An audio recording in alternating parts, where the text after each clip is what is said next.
2021년에 개봉한 킹메이커라는 영화가 있습니다. 배우 설경구 씨와 이선균 씨가 주연한 영화로 계속해서 낙선하던 한 정치인을 연승하게 하고 또 대선 후보가 되도록 선거에 전략을 짜고 진두지휘한 인물에 관한 영화로 실제 김대중 전 대통령과 선거 전략가였던 엄창록을 모티브로 하여서 만들었던 영화라고 합니다. 한 인물을 대중에게 알리고 그 사람을 지지하도록 하기 위해서는 치밀한 전략과 자본이 필요합니다. 그래서 오늘날에도 현수막이라든지 광고라든지 또는 차량을 동원해서 다양한 선거 유세를 하기도 하죠. 그리고 그 선거 유세를 통해서 대중에게 후보자를 알리려고 열심히 노력합니다. 그리고 이렇게 대중에게 알려진 후보자와 그렇지 못한 후보자 간의 차이는 그 결과에 상당한 격차로 나타납니다. 기본적으로 실력의 역량, 그 얼마나 실력을 가지고 있느냐, 이 실력의 역량도 중요하지만 그 실력에 대중에게 알려지는 유명세가 더해지면 그로 인한 파급 효과는 엄청난 결과를 가져옵니다. 그 대표적인 예가 흑백요리사라는 방송 프로그램입니다. 아마 보신 분이 있으실래야 모르겠네요. 흑백요리사라는 방송 프로그램이 있는데요. 그 방송에 이제 여러 요리사들을 초빙하고 또 이렇게 경쟁을 하는 그런 프로그램입니다. 그 방송에 출연한 요리사들은요, 모두 상당한 실력을 갖춘 흔히 말하는 제야의 고수들입니다. 알려지진 않았지만 되게 실력이 높은 그런 분들이에요. 그런데 그분들이 나와서 그 방송 가운데 경쟁을 하고 이런 것들이 이루어지면서 그 방송을 통해 사람들에게 알려지게 되면서부터 그 요리 실력에 유명세가 더해지면서 그 요리사들이 운영하는 식당은 예약하기가 쉽지 않을 정도로 많은 사람이 찾는다고 합니다. 우리가 요즘 말하는 글로벌한 요리사가 된 겁니다. 그 방송이 우리나라에만 방송되는 게 아니고요, 전 세계적으로 방송이 됩니다. 그런 이제 우리나라 사람들만 아는 게 아니라 전 세계 사람들이 그 요리사를 아는 거예요. 그냥 글로벌한 그런 요리사가 된 거죠. 생각해 보십시오. 대한민국이라고 하는 작은 나라의 한 지역에, 한 작은 도시에, 한 곳에서 식당을 운영하던 요리사가 이제는 전 세계가 다 아는 요리사가 된 겁니다. 그러니 이 일이 얼마나 대단한 일이겠습니까? 오늘 본문에 예수님의 형제들이 예수님께 하는 말이 바로 이런 말입니다. 오늘 본문 3절과 4절에 보면 이렇게 얘기합니다. 그 형제들이 예수께 이르되 당신이 행하는 일을 제자들도 보게 여기를 떠나 유대로 가소서. 스스로 나타나기를 구하면서 묻혀서 일하는 사람이 없나니 이 일을 행하려 하거든 자신을 세상에 나타내소서. 갈릴리 북부의 작은 촌구석에 있지 말고 사람들 많은 수도 중심지 예루살렘으로 가십시오. 거기서 많은 사람 앞에서 자신을 나타내십시오. 우리가 옆에서 돕겠습니다. 우리가 옆에서 열심히 돕겠습니다. 사람들에게 충분히 인기를 얻을 수도 있고 또 그 인기를 기반으로 하면 정치인도 또 로마 군인들도 함부로 하지 못할 겁니다. 예루살렘으로 가서 지지 기반을 우리가 권고히 합시다. 촌구석보다는, 이 조그만 마을보다는 예루살렘에 더 많은 사람들이 있지 않습니까? 예루살렘으로 가십시다. 이렇게 얘기하고 있는 거예요. 이 형제들의 말에 예수님께서는 8절에 너희는 명절에 올라가라. 내 때가 아직 차지 못하였으니 나는 이 명절에 아직 올라가지 아니하노라 라고 말씀하십니다. 아직은 때가 아니라고, 아직은 때가 아니라 이렇게 말씀하시니까 이해할 수 있겠어요. 그래요, 아직 때가 안 됐으니까 올라가지 않으시겠나 보다. 여기까지는 이해할 수 있습니다. 그런데 이해할 수 없는 건 그 다음 10절입니다. 우리 한번 10절을 같이 한번 읽어볼까요? 10절 말씀 같이 읽습니다. 시작. 그 형제들이 명절에 올라간 후에 자기도 올라가시되 나타내지 않고 은밀히 가시니라. 아니 아직 때가 아니라면서요. 아직 내 때가 아니다 라고 말씀하셔놓고서는 갑자기 때가 임한 겁니까? 갑자기 때가 임하기라도 한 것인지 왜 예수님께서는 내 때가 아니라고 말씀하시고는 예루살렘에 그것도 은밀히 가신 걸까요? 우리가 오늘 이 답을 좀 찾아가면서 말씀을 나누며 은혜를 좀 나누려고 합니다. 우리가 먼저 예수님의 이 형제들이 예수님께 예루살렘으로 가라고 왜 말했는지, 왜 예수님 보고 예루살렘에 가십시오라고 말했는지 먼저 좀 살펴봐야 합니다. 오늘 보면 2절은요, 유대인의 명절인 초막절이 가까운지라 라고 말합니다. 이 초막절이 가까운지라 라고 말하면서 지금이 어떤 시점인지를 이야기해 주는데요, 6장에 우리가 6장을 길게 살펴봤는데 6장에 유명한 사건이 나왔죠. 바로 오병이어의 사건이었습니다. 그 오병이어의 사건이 나온 때가 언제냐면 6월절이 가까운 시기입니다. 6월절은 언제냐면 6월절은 봄이에요. 6월절은 봄에 6월절이 시작이 됩니다. 초막절은 언제냐? 초막절은 가을입니다. 그러니까 대략 한 6개월 정도가 지난 거예요. 6개월에서 7개월 정도가 지난 시점이라는 것을 오늘 본문이 이야기해 줍니다. 이 6개월 동안 예수님은 과연 뭘 하셨을까요? 이 6개월의 시간 동안 예수님께서는 사람들에게 자신을 그렇게 많이 드러내지 않으셨습니다. 6장 66절에 보면 그때부터 그의 제자 중에서 많은 사람이 떠나가고 다시 그와 함께 다니지 아니하더라라는 이 말씀과 같이 사람들이 예수님을 떠났어요. 많은 사람들이 예수님을 따랐던 많은 사람들이 예수님을 떠나고 이제 12제자만 남아있는 그런 시점에 다른 복음서에 따르면요, 예수님은 두로와 시돈, 데가볼리 이런 지역, 이런 변두리 지역, 이런 외곽 지역으로 다니시면서 제자들에게 말씀을 가르치시고 변화산에서 자신의 변화된 모습을 보여주시고 그리고 제자들에게 비로소 자신이 죽을 걸, 내가 죽게 될 것이다 라고 처음으로 말씀하셨습니다. 예수님께서는 대중이 아닌, 많은 사람들이 아닌 소수의 제자들에게 집중하셨습니다. 그런데 이런 예수님의 사역과 반대로, 이 제자들에게 집중했던 예수님의 사역과 반대로 예수님의 형제들은, 예수님의 동생들은 예수님께 대중에게 나타나기를 바라는 겁니다. 그래서 초막절에 많은 유대인들이 명절을 지키려고 예루살렘에 다 모여드는 그 시기에 대중에게 공개적으로 나타나십시오, 공개적으로 예수님이 드러나십시오 라고 강요하고 있는 겁니다. 예수님의 형제들은 예수님께 이미 너무 오랜 시간 동안, 6개월이라고 하는 너무 오랜 시간 동안 대중에게 자신을 나타내지 않아서 사람들이 잊어버렸으면 어떡합니까? 사람들이 이미 다 예수라는 분이 이제는 사라졌나 보다, 어디 이제 그 능력이 다 했나 보다, 이렇게 잊어버리면 어떡합니까? 그러기 전에 대중 앞에 서면, 예루살렘에 가서 수많은 사람들이 있는 대중 앞에 서면 다시 사람들로부터 인정을 받을 수 있을 겁니다. 우리가 인정받는지 안 받는지 한번 확인해 봅시다. 그렇게 다시 대중의 인기를 얻으면 유대인들이 죽이려고 하던 계획도 함부로 진행할 수 없을 거고, 왕으로 서는 것 또한 어렵지 않을 겁니다. 사람들이 정말 메시아구나 인정하게 될 겁니다. 초막절이야말로 대중에게 다시 예수님을 나타낼 수 있는 절호의 찬스다라고 예수님의 형제들은 생각한 겁니다. 여러분, 우리가 전도를 하면서도 이런 생각을 할 때가 있습니다. 사람들이 많이 모이는 때, 대중에게 복음을 전할 수 있는 적절한 때가 언제인가, 우리가 그렇게 생각할 때가 있어요. 어디 가면 사람들이 많이 모여 있나? 어디 가면 많이 모이는 곳에서 복음을 전할 수 있는가? 그래서 과거에 우리나라의 올림픽이 열렸을 때, 그리고 우리나라의 월드컵이 열렸을 때, 그때요 전 세계 사람들이 모여드니까 많은 교회들이 전도에 열심을 내곤 했습니다.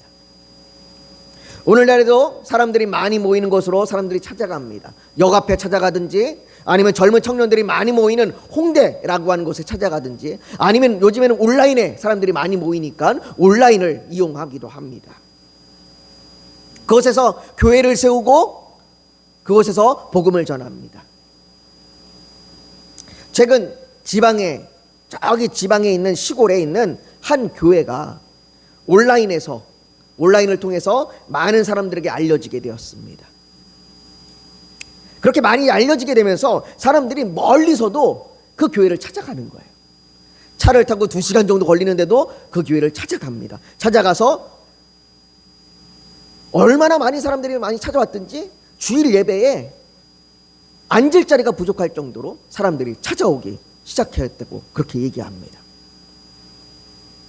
사실 이렇게 사람들에게 알려지고 인정받고 사람들이 모이는 일이 시골에 있는 그 교회뿐 아니라 우리에게도 있기를 바라는 마음이 솔직한 우리의 마음이잖아요.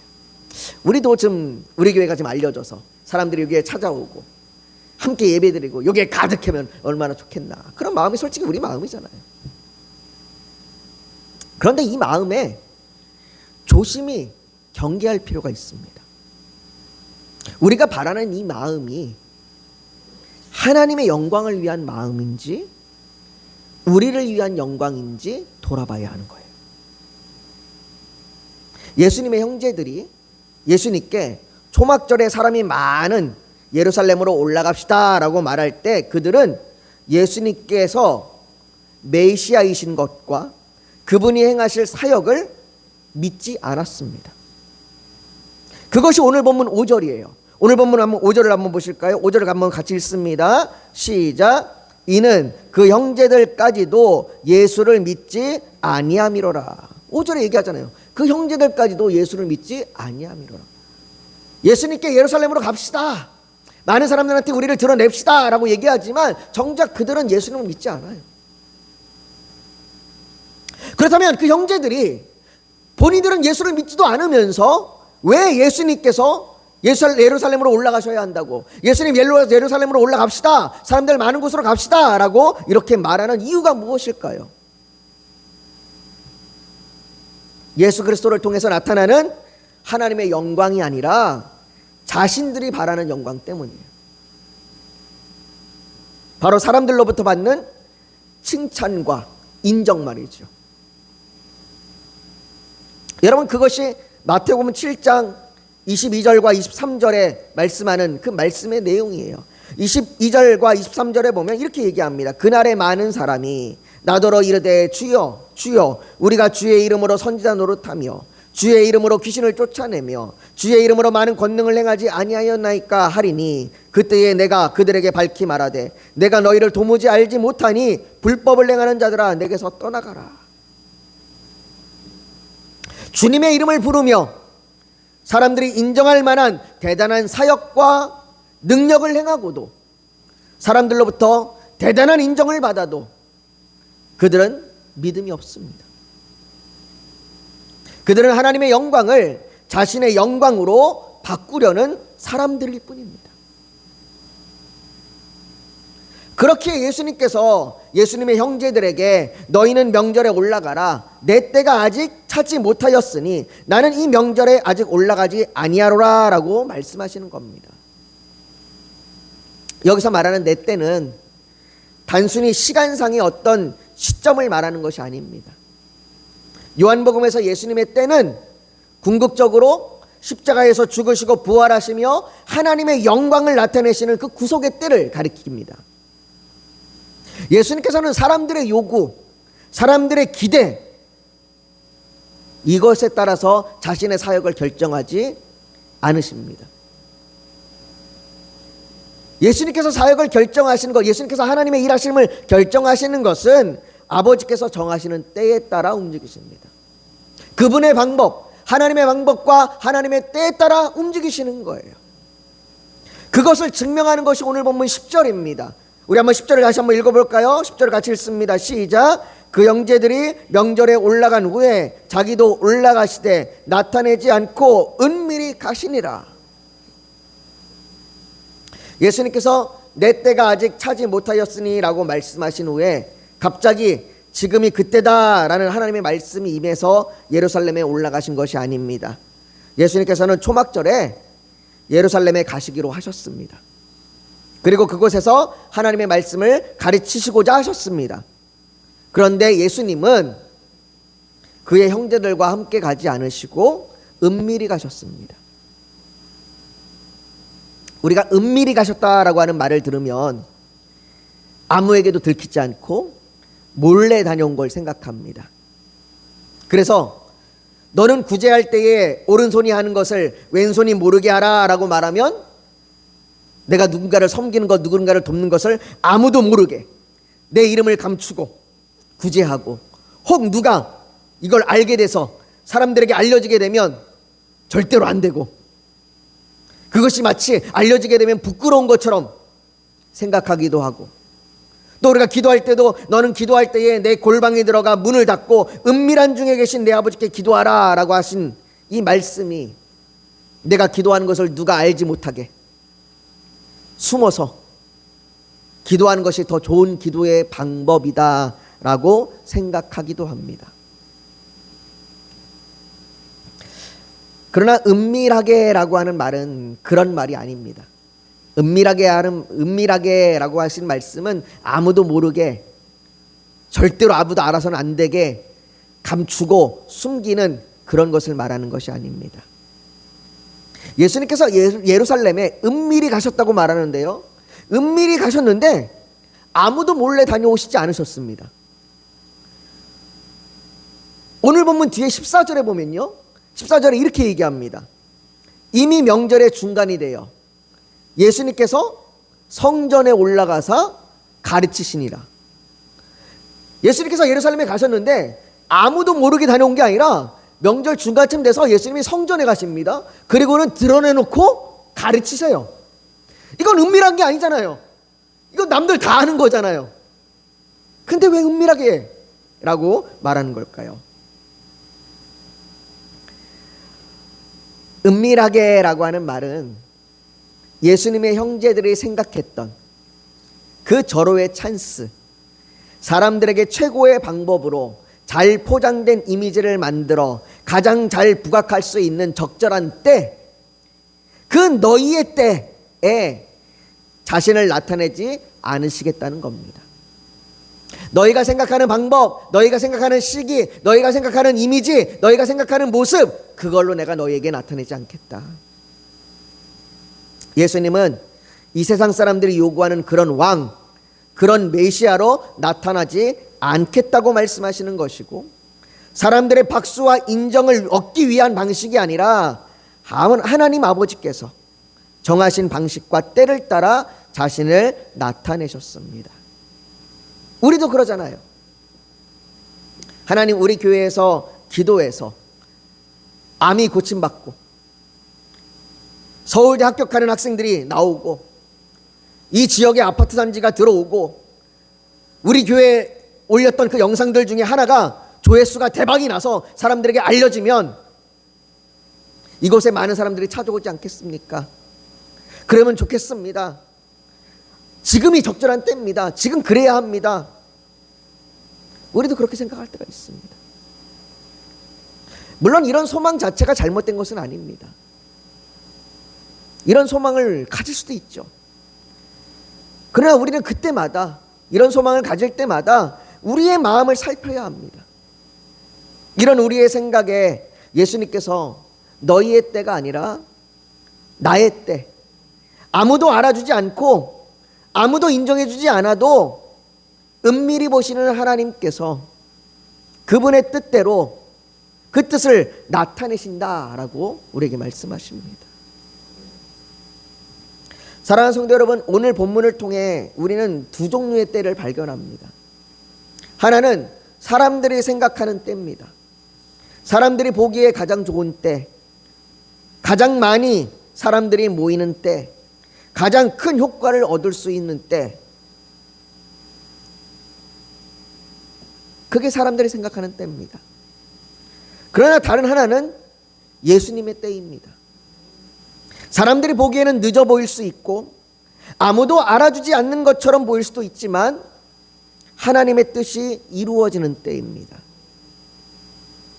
예수님께서는 사람들의 관심을 끌기 위해 자신을 드러내지 않으셨습니다.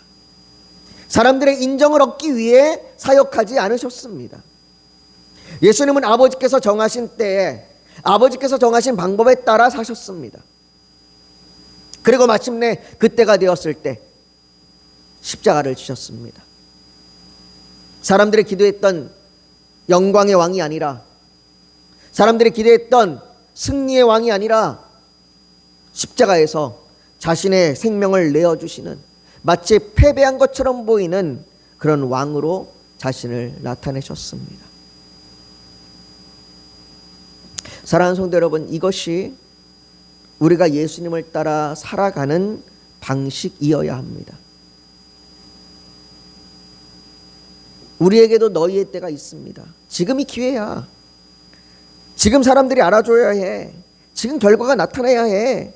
지금 우리 교회가 성장해야 돼. 지금 내 기도가 응답돼야 돼. 이렇게 끊임없이 우리는 우리의 때를 하나님께 말씀드립니다. 그러나 그때마다 우리 자신에게 되물어봐야 합니다. 내가 원하는 때가 하나님의 뜻보다 앞서고 있지는 않은가? 내가 원하는 결과가 하나님의 영광보다 더 중요해지고 있지는 않은가? 사람들이 나를 알아주는 것이 하나님께서 기뻐하시는 것보다 더 중요해지고 있지는 않은가? 사랑하는 성도 여러분, 참된 믿음은요, 하나님의 때를 신뢰하는 것입니다. 예수님께서 은밀히 예루살렘에 올라가셨다고 해서 아무 일도 하지 않으신 것이 아닙니다. 사람들의 기대와 다른 방식으로 예수님은 움직이셨을 뿐입니다. 하나님의 때는 우리의 때와 다를 수 있습니다. 하나님의 방법은 우리의 방법과 다를 수 있습니다.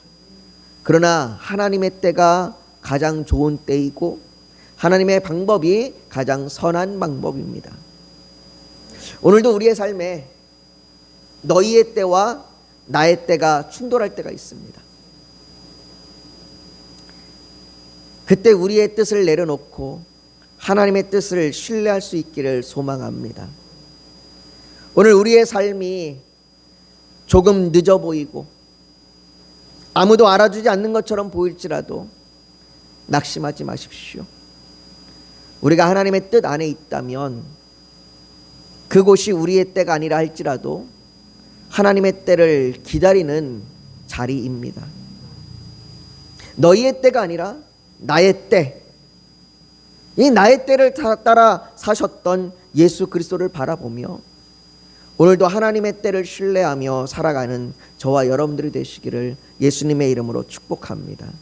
이제 우리가 오늘 말씀을 좀 기억하며 기도했으면 좋겠습니다.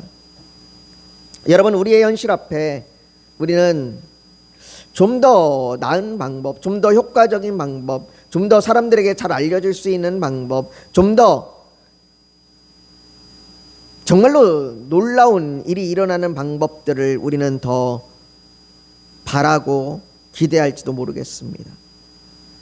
그러나 하나님의 방법과 하나님의 뜻은 우리의 생각과 다릅니다. 그리고 우리의 생각보다 선합니다. 그 하나님께서 하나님의 때에 우리를 향한, 우리 각자의 소망을 향한, 또 우리 교회를 향한, 우리 가정과 직장을 향한 일들을 이루실 줄 믿습니다. 우리가 그것을 신뢰하며 나가야 합니다.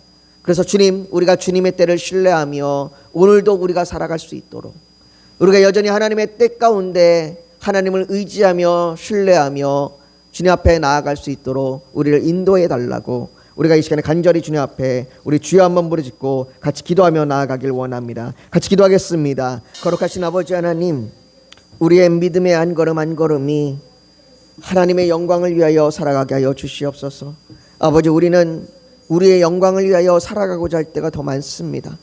우리의 영광을 위하여 하나님 믿는 것까지도, 교회를 섬기는 것까지도 아버지 우리가 우리의 뜻대로 이용하려고 할 때가 더 많습니다. 우리의 뜻대로 판단할 때가 더 많습니다. 우리의 뜻대로 행할 때가 더 많습니다. 아버지 하나님, 주여 우리를 붙들어 주셔서 우리의 방법, 우리의 때가 아니라 하나님의 때에 하나님의 방법으로 하나님의 영광을 위하여 나아가도록 우리를 붙들어 주시고 인도하여 주시옵소서. 아버지, 그렇게 우리를 믿음으로 세워주시길 원합니다. 우리가 여전히 지금의 자리에서 아버지 하나님의 때를 신뢰하며 아버지 우리가 기다리는 자리가 되게 하여 주시옵소서. 아버지 하나님, 우리 교회를 붙들어 주셔서 우리 교회가 그렇게 아버지 서게 하여 주시옵시고, 우리 성도들이 그렇게 서게 하여 주시옵시고, 우리의 가정과 우리의 직장과 우리의 만나는 모든 관계 가운데서 하나님의 영광이 나타나게 하여 주시옵소서. 아버지 하나님, 때로는 우리가 낙심하고 지치고 좌절하고 절망하기도 합니다. 때로는 모든 것을 내려놓을 것만큼, 모든 것을 포기하고 싶을 것만큼 힘들 때도 있습니다. 그러나 아버지 하나님, 그때에도 주께서 우리를 붙들어 주셔서 우리에게 믿음을 주시고 우리가 그 믿음이 흔들리지 않게 하여 주시옵소서. 아버지, 우리 성도들 어떠한 상황과 어떠한 현실 가운데, 어떠한 시험과 고난과 고통과 환난 가운데 있을지라도 하나님을 의지할 수 있도록 믿음을 주시옵소서. 아버지 하나님, 시험에 넘어지지 않도록, 낙심하지 않도록, 절망하지 않도록, 아버지 하나님, 의심과 두려움 가운데 있지 아니하도록 믿음을 주시고 붙들어 주시옵소서. 또한 아버지, 간절히 원합니다. 아버지, 선교사님들의 사역 가운데 힘을 주시고 그들을 통하여 온 열방 가운데 복음이 전해질 수 있도록 아버지 그들에게 은혜를 내려 주시옵소서. 아버지, 우리가 섬기고 있는 인도와 네팔과 베트남과 바누아투에 있는 선교사님들에게 위로하여 주시옵시고, 그들의 정말로 아버지 하나님 땀 흘리며 피 흘리며 복음을 전할 때에 하나님이 함께하여 주셔서 큰 능력으로 큰 은혜로 채워 주시옵소서. 아버지 하나님, 우리 성도들을 붙들어 주시길 원합니다. 아버지 하나님, 죄악의 문제로, 가정의 문제로, 직장의 문제로, 질병의 문제로, 사람과의 관계의 문제로 아버지 앞에 부르짖고 있습니다. 아버지, 그 부르짖는 가운데 역사하여 주시옵시고, 아버지 우리의 죄악을 용서하여 주시옵시고, 우리의 질병을 치료하여 주시옵시고, 아버지 우리의 가정의 문제와 경제의 문제와 직장의 문제와 우리의 물질의 문제와 우리의 아버지 하나님 관계의 문제 가운데 아버지 하나님, 하나님의 형통함이 나타나게 하여 주시옵소서. 아버지 하나님, 묶였던 것이 풀어지게 하여 주시옵시고, 해결되지 않는 문제들이 해결되게 하여 주시옵소서. 아버지 하나님, 상심한 마음들이 회복되게 하여 주시옵소서. 아버지, 주께서 모든 일들 가운데 함께 하여 주시옵시고, 주께서 돌아보시고 아버지 하나님께서 은혜로 역사하여 주시옵소서. 모든 것 주 앞에 올려드리며 예수님의 이름으로 기도하옵나이다. 아멘.